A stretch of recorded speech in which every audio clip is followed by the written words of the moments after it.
Hello, and welcome to Capecchi Sessions. This is Nicole, and today I'm excited because we have our first guest. Um, we have Maisha Cole Perry, who is the writer of the Plaza and the Panopticon. I keep wanting to say it in Spanish, and I told her that because I was like Panopticon. But Maisha is going to be joining us for a why this story chat, and we're going to kind of do a deep dive into what she wrote because it was very honest, very raw, very open, and very vulnerable, and we like that here at Capecchi. So, Maisha, welcome. Thank you. Thank you for having me, and thank you for publishing my work. You are so welcome. It actually was a really refreshing read. I really want to kind of jump in because I have lots of questions. I asked you some as your working editor, but we need to we did we there's a few I didn't ask, so we can dive a little deeper. All right, let's do it. All right. So the metaphor, the I'm sorry. I have You to can call fight it not to say it with the Spanish accent. Panopticon.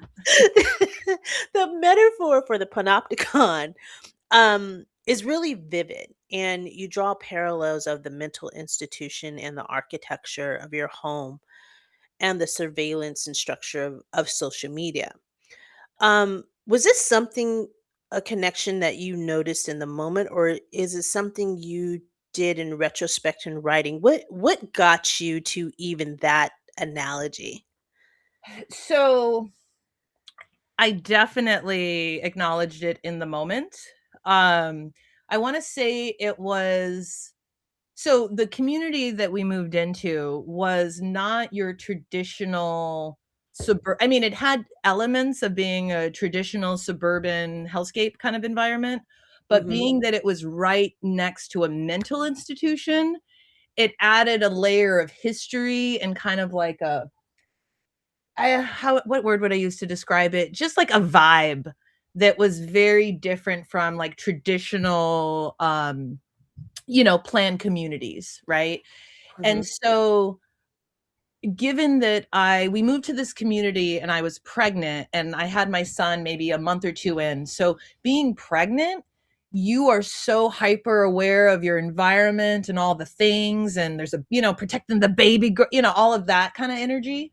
And Mhm. so I remember and then as soon as my son was on the outside, like I spent a lot of time in bed with him and that kind of thing, nursing and so forth. And so um I remember this moment looking up at these windows being like, these mother oh, can I speak, can I curse on your Yeah, podcast? you can say you Okay. we like her. I've tried to keep it on the up and up because I'm trying to Because be you're professional, classy. but Classy. we talking. So but I just remember this moment of like being all cozy on the bed with my son and then looking up and being like, oh my God, they didn't. With those little windows, thinking Uh-huh. like, oh man, that's the design element you want to lean into? Okay. Well, Um give us a little back history. Where did you come from before? What kind of environment were you in before you moved to suburbia? So I'm born and raised Silver Lake, which is a town within Los Angeles. Silver Lake, which is now in 2026 a super trendy, uh, Hipster capital of the world. hipster, gentrified with a capital G kind of environment. Now, growing up there, it was this beautiful mix of cultures. You had the whites, you had immigrants, you had it was just this beautiful melting pot of creativity, of there was a really strong gay community within Silver Lake. I used to joke growing up that like this one demo would, meet and fall in love in West Hollywood, and then they would raise a family in Silver Lake. And Yeah. it was I grew up in just a very diverse environment, culturally, socioeconomically, and all the rest of it. And then my husband and I lived in Playa del Rey for 10 years on the beach in a Mhm. wonderful little town called the Jungle. And again, there was diversity there. I mean, there was definitely, it's interesting. So there was things about the beach community that I realized when I left, right? That I didn't Mhm. recognize at the time. But Mhm. again, that was just so much fun. And I wouldn't say age appropriate because I felt like I was in college in my 30s. um, and then when my husband and I, we had our first child living at the beach. We had a business in Redondo Beach together, and then we sold our business. He was working a normal job, like in tandem, that was located in Thousand Oaks. So he spent a year trying to sell me on Ventura County, and being from LA, I'm like, hard no. Just because of sort of the stigma and just the things I knew as an outsider, right, from Mhm, LA. mhm, And then we landed on Camarillo, and this was right before COVID. We landed on Camarillo with the selling point of there's more diversity there than in some of the other pockets of Ventura, or like Westlake and kind of some of those places. mhm. Um, Given the timing of things, I believe, or at least this is what I tell myself, because I still want to have faith in people, that like we moved to Ventura County, specifically Camarillo, right before COVID, right before just all the, like, what I call like the George Floyd summer, right? Where Right, you saw the best and worst in people that right. summer. And so, and what was interesting, so this little pocket we were in Camarillo, my husband was so funny because it's next to a college. He's like, oh, there's going to be like, it's basically a more liberal part of this town, of this suburban town, Mhm. right? And he was right to a certain extent, but like I said, people were just like authorized to just be hateful during this time period. And True. I definitely saw that in Camarillo, which is and don't get me wrong, through social media in my prior beach community where it was all kumbaya and everyone had fun together, I saw the worst of them too. Right. Mhm. So it was one of those things, like the timing for us as a family, I thought was good because it got us off the beach, which I didn't want to go, you know. I was a-okay with raising our family in a 900 square foot, duplex at the beach because of the beach. Yeah, it's a Um, beach. but the offerings of this community next to the college, like it was so serene and quiet. Mhm. Like it was just so, and I remember like the day we drove into that community, my husband took me to Port Hueneme because it's the beach. Yeah, yeah, it's And nice up there. if you've ever been to Port Hueneme, it's Mhm. and I just we looked at one house and I'm like, hard no. And then we end up driving into kind of like a different way into this community. And at first I'm like, do I love this place because it's not Port Hueneme, right? Like it was like that juxtaposition of like this weird beach harbor navy town versus this community tucked into the Santa Monica Mountains. And I was like questioning myself so much that like I came back a few days later with my mom going like, is this place as cool as I think it is? Cause it's beautiful, it's quiet, there's hardly anyone here. And then it was interesting then learning about the history of the place and some of the stories and so forth. So ultimately, by the time we left, I understood where a lot of the bodies were buried, both, Mhm. and just some of the darkness that can come from those environments. Like literally, my husband came home on a Wednesday and was like, after one of the budget board meetings for the HOA in the community, and he's like, "We need to get out of here." And then that following Saturday, we came to the town we live in now. We looked at 3 houses, we picked the second one, and we opened up escrow on the Monday. Like, Oh. it was like Escape from Witch Mountain when it was time to go. Yeah, but you didn't know you were by a mental facility, an old mental facility when you did that, did you? When we bought, initially, Yeah. I don't think we did. I don't think we did. It was just serene and pretty, and it was a college. We didn't know that that college used to be, yeah, exactly. And it's a massive place. Like it's a sprawling, um community, like it's a big place. And since we've left, we've been gone now for 4 years. They've expanded it, they've added more housing, they've done a lot there. And again, like the energy there is very different, and I'm glad to be where we're at now, you know, Well, good. because it was a vibe. I bet it was. It definitely was. It's interesting how later drew the juxtaposition of the turrets, um, and the institution you're in to your home and to the community. I found that a very, it's like when you sit and and you're quiet and something finally catches your attention, you're like, holy shnikey. Yeah, exactly. And it's like, "Oh, and you're like, "Yeah, okay, okay." So And I then you thought, can't unsee it, yeah, you right? And can't. then and then you're You just like can't. every time you 'Cause see it, you're like, it is blazed on your emblazoned on your brain. yeah. So it's very interesting. I like the juxtaposition. I thought it was really interesting that you used it. Um, so it in your story, after you kind of introduce us to the scene, as you go on and as you read it, and you can find the Plaza on Capecchi.com. Thank you very much. You take a very honest, vulnerable approach to your essay. You're very candid about where you were. Um, who did you imagine would read this when you wrote it, and did that shape how much you were willing to tell?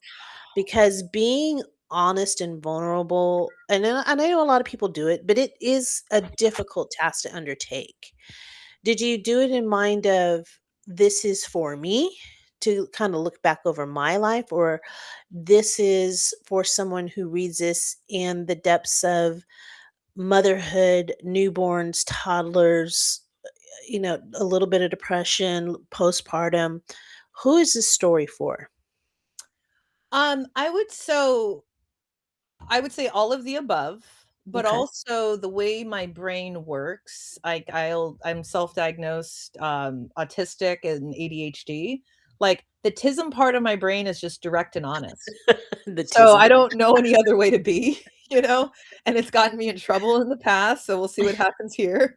But being in my 40s, it's kind of like zero fucks are given at this point. And Mhm. if I'm not honest, then what am I doing? You know? And in no way do I ever want to hurt anybody or what have you, you know? Mhm. Because I mean, obviously you can be too honest in situations, but True. I but I think you're think, honest with some candor. You don't name names and, point the shotgun directly at people, but you are very open and very honest. And you did it in a way that it isn't a slight to someone else, which I thought was very wise. well, but there's also this idea, like as you mature in theory, you know, that like you learn about like I statements, right? Like Mhm. things happen and then what is my reaction? Like I'm responsible for my reaction, my whatever, Exactly. you know? And so I think in writing with that intent, we're like, this was the experience that I had. I'm being honest, you know? Mhm. And that's all we can do. And the so writing it for myself, yes, 100%. Like as I've gotten older, it's like I recognize that writing is therapeutic. Like Mhm. just getting it out, right? Mhm. But also when it didn't hit me until after my son when I was in this house where it was just this because I think the postpartum depression depletion was even harder with my son than my daughter. Mhm. The situation with my daughter is a different one. I'd love to go back to that because it was wild where my head was with her the first year. Mhm. But Well, when that's something else you can write. you know, exactly. Oh my goodness. Well, let me just say it now because it's so awful. I was Well, so let's save that. Let's save no, no, no, it. just one line, just one line. Are you ready? Okay, This okay. will be the teaser. How about that? We got a teaser. Um, Okay, so I'm holding you to it. This is a story that you're going to have to write for me then. I was so fear-based with my daughter when it came to SIDS.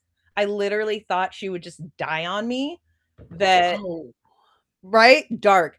That it was her first birthday, and I was like, "Well, she's still here. I guess I should tune myself to her. Like, damn. Oh, wow. Obviously, I look back at video. I was present. But I there was a self protection that I like put around my heart in a certain way that it was conscious, right? Of like this precious little thing could just, like I said, die on me, right? Oh, no. And I like it was literally her first birthday where I'm like, well, we made it through this. And there was a shift that I made. And I'm just like, and I look back to that and I'm like, oh my God. Like that's so again, grace, grace, grace, grace. Yeah, grace has to be bestowed there. That is really deep. Yeah. Um, again, very honest and very vulnerable. Yeah, and again, I do want that story. Yeah, yeah, Um, yeah. But the point I wanted to make about my son and the infancy. Let me get back on track. What? Oh, so the writing for women, or really for women who are unmarried. That demo. oh, It was. It was. is this a think real hard before you leap kind of thing? Yeah, or just know what you're leaping into. I don't think does anybody really know what they're leaping into? But I I mean, feel but I that's I f like, again, okay, I'm gonna put on the foil hat. I feel like there's a setup there, right? The same way where the crone is demonized, everyone loves the maiden, and then they just kinda cast aside the mother, where it's like the maiden is naive, the maiden is all of these things, and then can be mhm, taken advantage of. And, hi, I was totally that when I was younger, the and because of how society is structured, like we don't have the aunties and grandmas looking over us, and or I mean, I'm sure there's people who do. I yeah, didn't, right.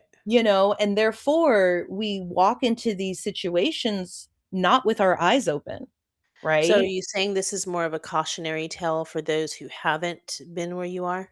Yeah, and then for those who are in it, like, feeling seen, right? Mhm, Like, there was a period of time where I was on, like, snarky mom TikTok, Instagram, uh-huh.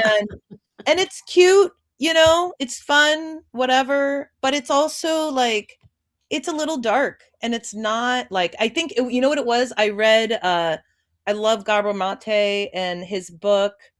It wasn't The Body Keep When the Body Says No. Mhm. And it talked about snarkiness and it correlating back to breast cancer. Mm. Yeah, it's effed up. I recommend everyone should. That's one. That book took me forever to get through because it was so hard to take in. You Well, know. it's interesting. Let's go to that because you do speak of Gabor Mate, in Oh, your that's right. essay, That's right. and the guilt Oh God, that you felt in early motherhood.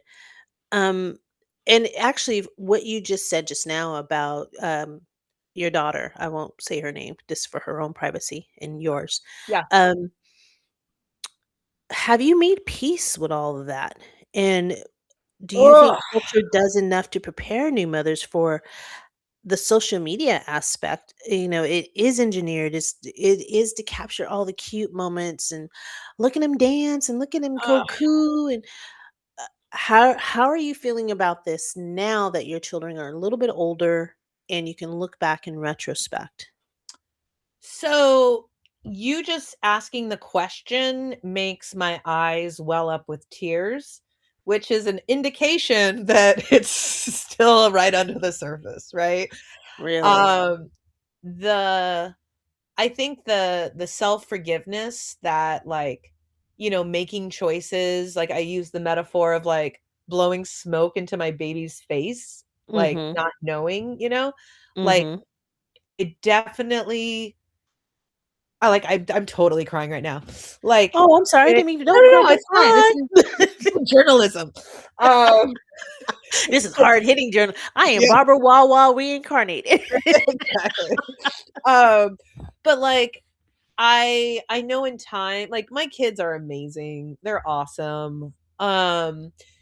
The but I think there's all with any of this, like, in this parenting journey, there's always the, like, I could have done better. I could have, I could have made different choices. And Yeah, I think that's a humanistic journey, though. I mean, yeah, I say that. I don't have kids, and I say, "Oh, I coulda did better doing that," or "I coulda done this a little bit better."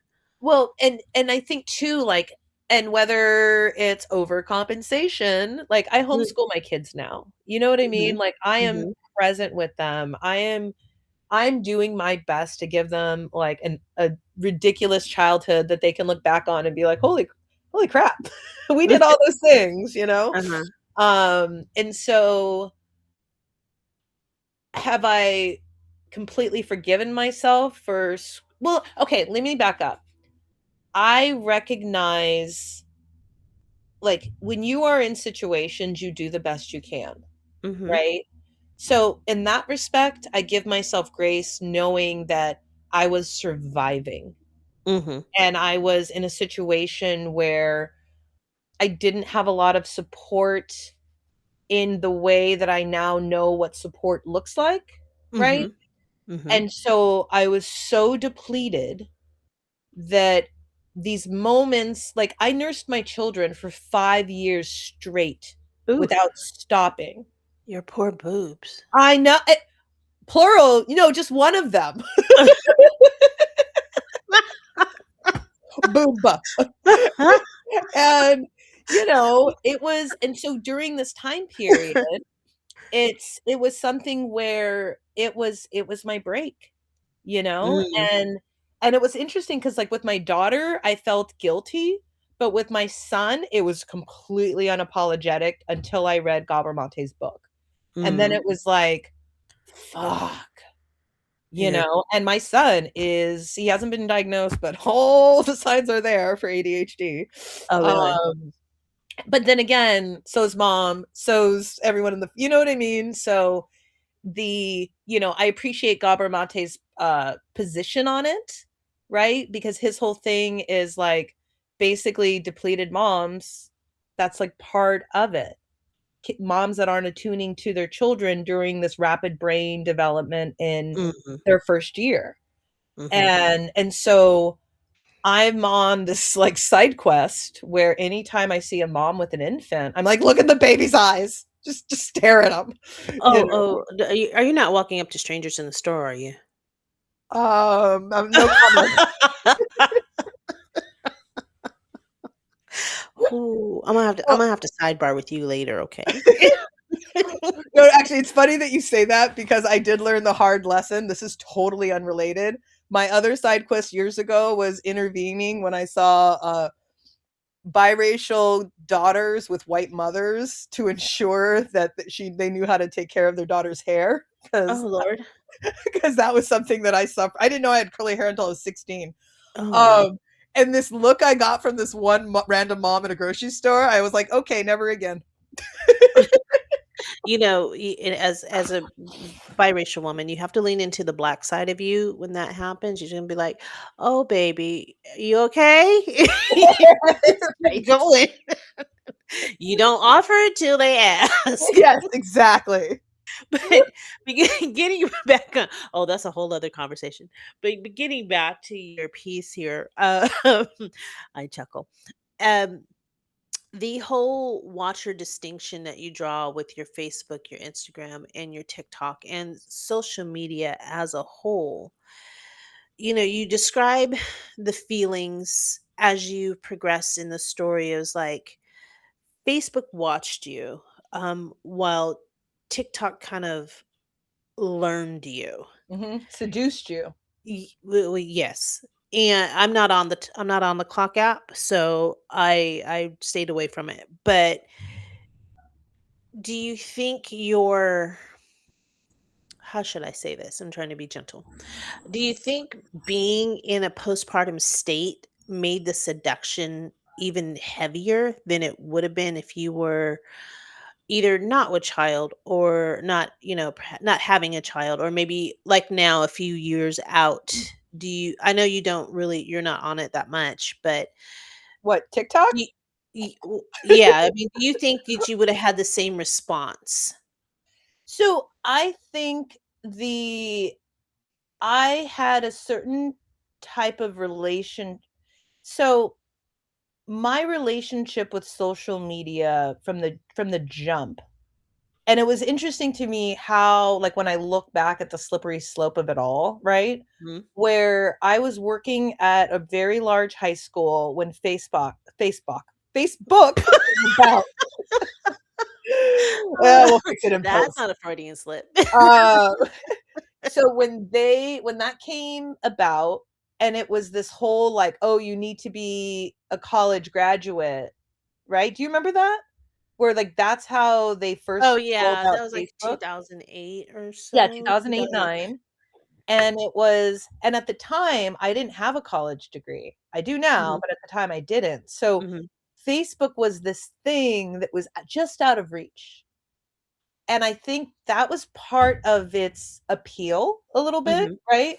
And then when they opened it up to, everyone else, it was like, "Okay," right? So there was this initial exclusivity factor that was there. mhm, And then after my wedding in 2013, that's when I got, like, emotionally invested into Facebook.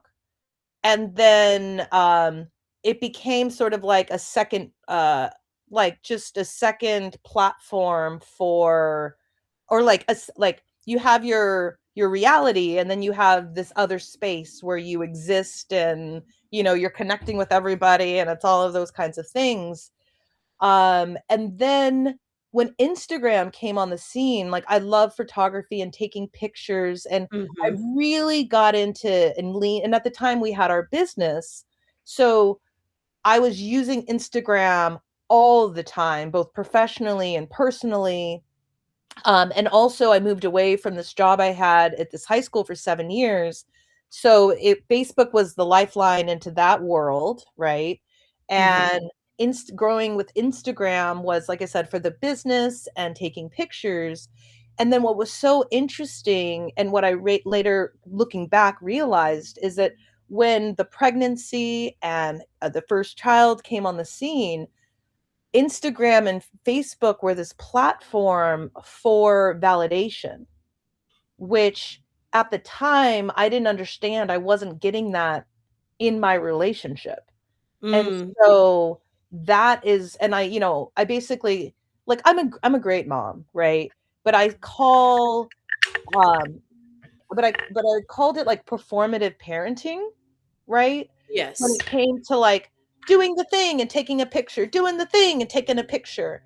And even during this time period, I was really, I was learning how to cook and posting all the things. And I already have, like, I'm already super creative. So I'd be making food and taking beautiful pictures of the food. And I was getting tons of good feedback. But over the course of this time, some of the feedback started making me feel weird, mhm, where it was like people being like, "Oh," it was like I could hear this envy in people's voices, mhm, and I didn't like that because it made me feel like I'm a machine of this social media, where it's like all of social media, in my opinion, is made to make people feel bad, right? right, And so here I am contributing to that in a way, and it didn't feel good for me. And then also the whole, like, people look at these pictures without knowing the context. And growing up in the class that I came from, recognizing, like, so I have this sensitivity, right? Of, like, if you're working class, you're busy working. right, You don't have time for this hobby stuff. And right, so it's like people not understanding, especially when, the first year of my daughter's life and I'm pregnant, like, I'm a stay-at-home mom. I'm running a business, kind of, or not part-time, but I have time to spend 2 hours on this meal, right? right, And so right, it was like at the time I was trying to figure out how to, like to be more transparent, right? And authentic, being like, this meal cost this much money. It took this much time. There was this much mess involved. There was another hour of cleanup, right? Like, this is the full picture of right, what you're seeing. But then eventually I was just like, I'm out. I can't anymore. Like, once I bumped into, like, family drama on lots of different levels, it was mhm, just like, this place is not safe. Like, it just didn't feel, and it's wild when I like occasionally I end up on Instagram and I'm like, I just see the same shit, the same post, the same like, you know, and I'm just like, I'm like repulsed by it, where I'm like, no one fucking cares. What are you doing? Those are precious minutes of your life. You're not gonna, they just went away. For Yep, what? You know? yep. Like, And then people reposting other people's content or stealing other people's content. I watch because I'm curious. It's kind of wild. It's because launching a business, I have to kind of figure out how this business is going to sit on these platforms. yeah. And I watch conversations, and it's just this is what we've gotten to. It's like Hmm. you don't have an original thought in your body. I mean, oh, so you're trying to create content, so you need to steal other people's content. So it's really like the dog chasing his tail. It if you're not conscious about who you are and what you need from it or what you need Hmm. it to do for you, Yep. yes, you can get sucked into it very, very easily. Yeah, and it's also too like, TikTok is like next level. And it's Yeah. funny because like I'm bashing these platforms, but I literally have like a PR company where we're engaging and creating content for these platforms. Maybe I should slice their names out. But you did make a very interesting reference in your essay. You described TikTok as feeling like the Plaza in Madrid. You felt free and anonymous and Oh, I loved it so much. electric. I love the idea of it because I do believe that's what people feel when they get on the platform. Of But TikTok or then you're social like, media in general? I'm sorry, I didn't catch that. I said on TikTok or social media in general? You described TikTok that Yeah, way. yeah, okay, yeah, that's for sure. I don't feel that at all with the prior ones, and part of it is the connection to people you know, right? Mm-hmm. So for me, like I had a meeting this morning and this person was saying like, "Oh, you should speak at this event." And I'm like, oh, behind the scenes, this and that." And what I said was I'm like, "I can speak publicly in front of strangers, not a problem. If it's in front of people I know and I'm gonna hear about it afterwards, then I'm like, there's a nervousness that I feel, Yeah, right?" I get that. I'm bashful until you know me. Like doing this podcast is actually pretty difficult for me because I have plenty of opinions and I can talk to people that I know very well or like really in-depth conversations. But when you put me on the spot, I kind of I'm like, oh. Mhm. Yeah. So But why do you think that is? Like, where do you think that I think it's just my personality quirk. We all have our thing. Um, and I was taught, I'm going to say this, and I probably shouldn't, but I'm from a family who kind of taught you to be a little small. Oh, yeah, yeah, yeah, totally. And, I love my family, don't get me wrong, but there was a lot of don't do that. Don't be too expressive. Don't be too bold. Don't be too far out there.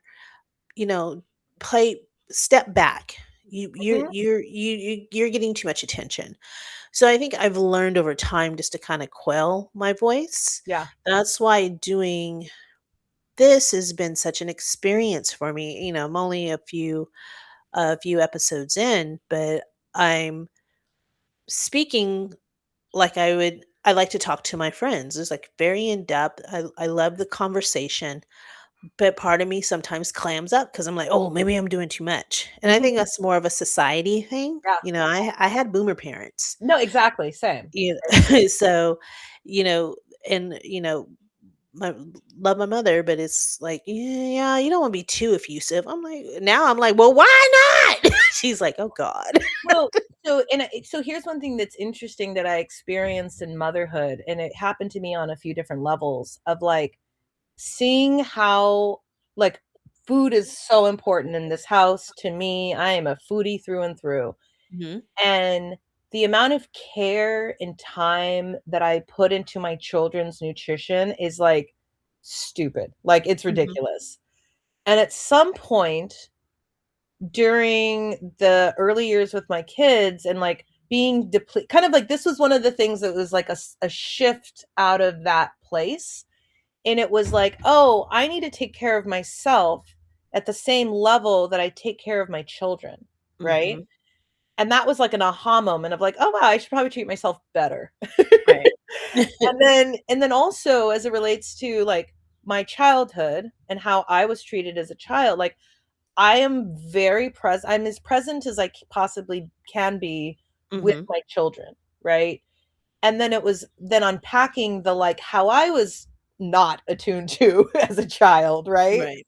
And, issues of, like, neglect is a really interesting, nebulous kind of thing because that's what you know, right? Like, you got what Right. you got, and again, like, being in this phase of life of like, "Man, these kids are the priority in this house." You know what I Right. mean? And Like, I think as they should, well, that's just, my opinion. no, but that's But that's my point. They should be, as our generation should have been too, but we right, well, weren't. I think we all should have been. That's my point. So, it's something where, like, my daughter is I love it. I love and hate, but mostly love when she tells me no, when I ask her to do stuff. She's like, no."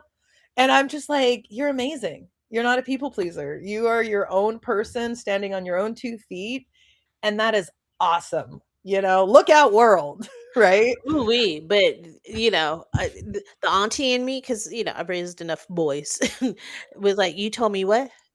You told me no. No, I think you need to rethink that because no, I no. told you to pick up after yourself," and they're like, "No, nah, mama, you go get that." Well, no, I will say though, I do have the follow-up, I know you do, I know soapbox you do. where it's like, You're I you are no pushover, by no means. yeah, I acknowledge and celebrate her no. I say, "I cannot wait for you to get out into the world and have your opinions, but in this moment, I need you to do X, Y, and Z. Well, Not we'll today." wrap up here. I am curious, on the essay, you had a final question, and the piece ends in, "What do you need right now?" And you're directing that question to your past self. Um, did the act of writing this essay answer that question for you, or did you find new ones in writing this piece? I know you kind of look back over the last few years. What do you say now? Um, so community is super important. Mhm. And while I was okay, let me back up. So none of us are meant to be as isolated as capitalism and our current hellscape makes us, right? Like, Mhm. motherhood, this phase of life is so challenging, and the sort of model that has been set up that we have inherited sucks.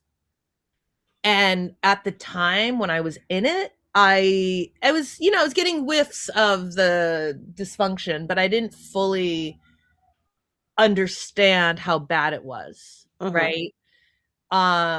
And so now, I mean, there's definitely okay, and then I'll also this, when you're at the beginning of the parenting journey, there's so much you don't know as it relates to especially how fast it all goes, right? Yes.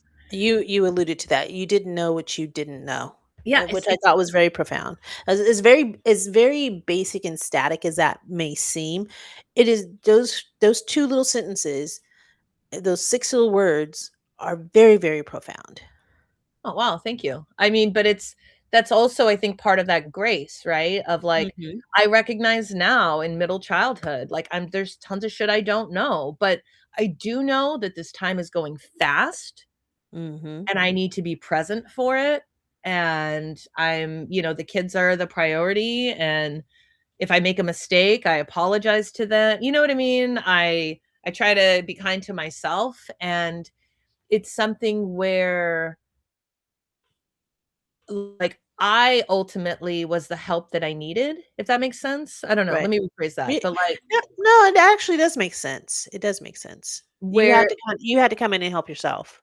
yes, and it was recognizing the like I know we're at the end of this and I wanted to include this in the essay, but it just didn't work for it is so pre-kids, I saw this video on it must have been Instagram, and Mhm. it was a Japanese woman wake going through, I think it was like one of the first like get ready with me morning routine kind of, with like the classical music and the shots of the person doing the things.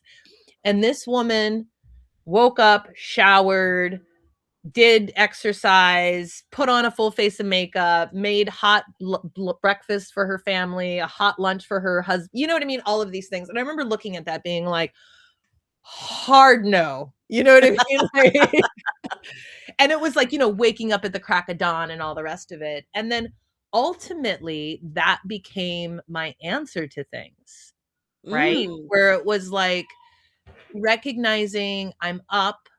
I was given the gift of someone close to me's husband did Tai Chi and offered it for free.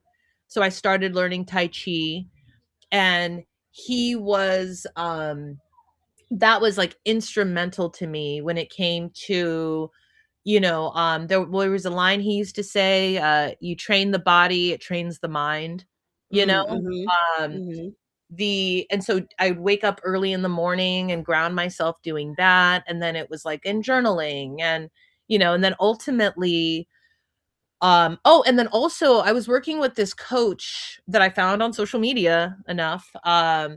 And it was it was really interesting, and I started learning more about like, kind of like witchy hippie stuff about like living within the seasons and things like that. So I was already an active gardener, and I think that helped put a lot of things into certain context, right? Around just like phases of life and when to work and when to rest and Right. the Well, importance. like our ancestors did, No, our ancestors. exactly, exactly. So, like, and I think too, like, being in your 40s, being in the perimenopausal state, shit just starts clicking in a way, Mhm. right? And, like, there was this thing I saw, and it was so cute. It was like, "You'll never be as hot or as smart," and, like, all like, "40s, this is your time to shine," Like, it all comes together in a way that, like, I feel so energized, right? And like optimistic, and it's just this like, yeah, let's do this. Now, are there's things that I don't know? Probably.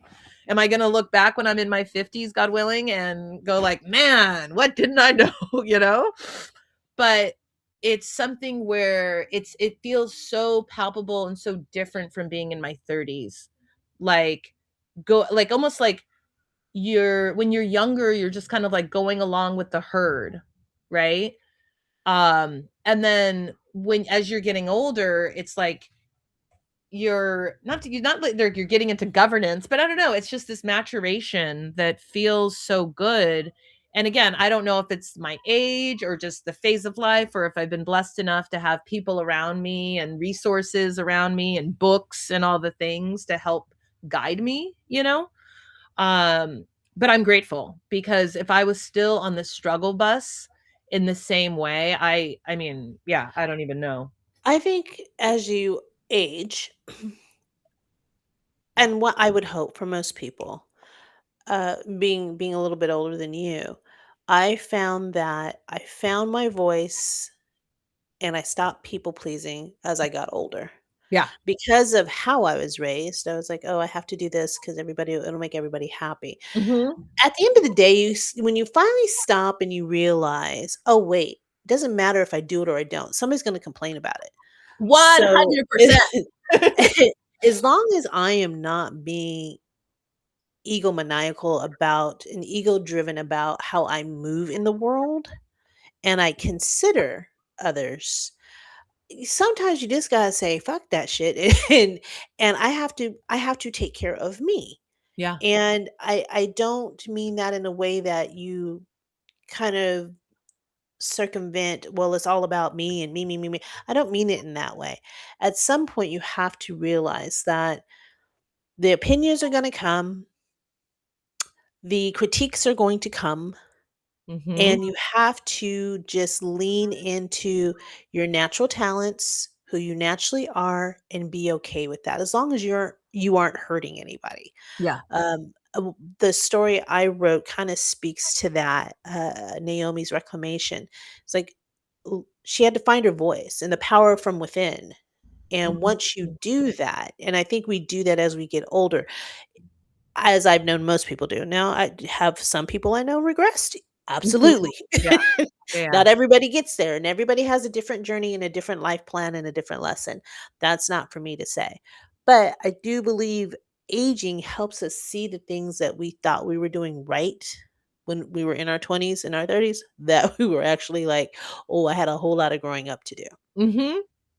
So it's a more insightful um place that we are in now. Well, and you know that humans and whales, and I think maybe elephants, but don't quote me on that last one, are the only mammals that have evolved grandmas. And I think that's like there's to me that says everything about the way society should run, right? Versus the space that we're in and how just wacky it all is. Right. Because there's this beautiful, like this, it's a gift to age, It you is. know? It It's definitely is.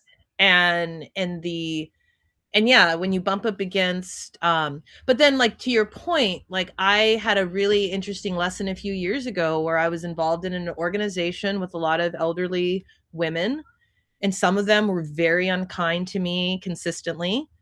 And and ultimately my takeaway was like, oh, and these women were like in their 70s, late 70s, early 80s. And I remember I had this aha moment where I'm like, oh, would I have even liked you when you were in your 40s? Nope.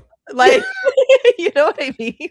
Not Like, at all. and so it was just, Because some people don't grow, and that's yes, some exactly people what I don't mean. grow, and that's That's just they're exactly what I stuck mean. where they're at, and that's okay for them, but I'm not trying to be around you, you know? I understand. Well, this has been a very insightful and lovely conversation. I Likewise. do thank you for your time. It is a very interesting read. Like I said at the top of this conversation, I love that you opened up and were vulnerable and shared your story. And I do hope this story that you have written is an inspiration and a help to other people.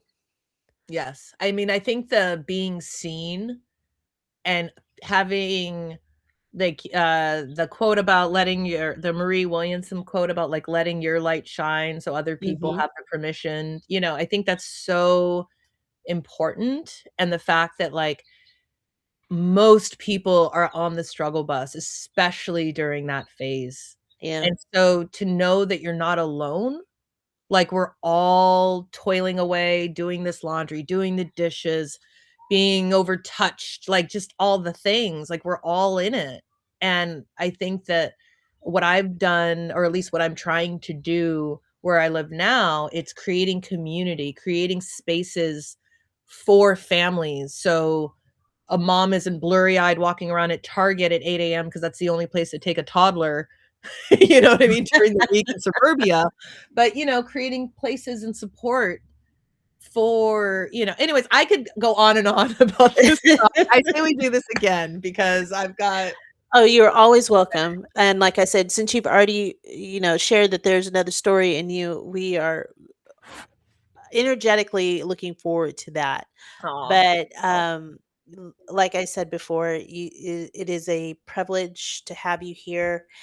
And thank you for your contribution to the Capecchi site. You can find Maisha's essay, personal essay in the folio. It is the Plaza and the Panopticon. No, I'm just kidding. I had to. I had to. Aw, and thank you again for everything. This You're has been such a welcome. Thank wonderful you, Maisha. experience. And we will see you on the next episode of Capecchi Sessions. Bye bye. Bye-bye.